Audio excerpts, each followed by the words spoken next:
how to change voice on Messenger call. This is a step-by-step guide so you will be able to follow easily.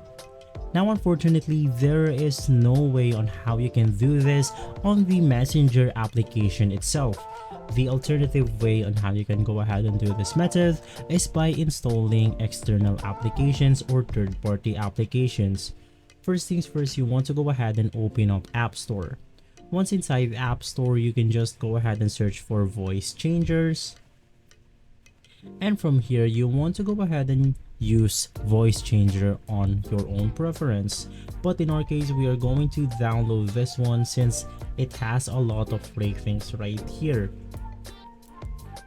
Now once inside, you basically want to go ahead and click on install, wait for the installation to finish, and right after that, you can just go ahead and open up the application.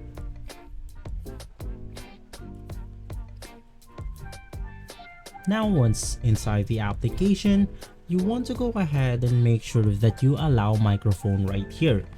The only thing left to do now is to go ahead and activate the voice changer, enter a messenger call, and you should be good to go.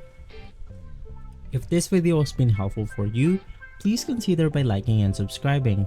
I'll make sure to see you again next time, and as always, thank you.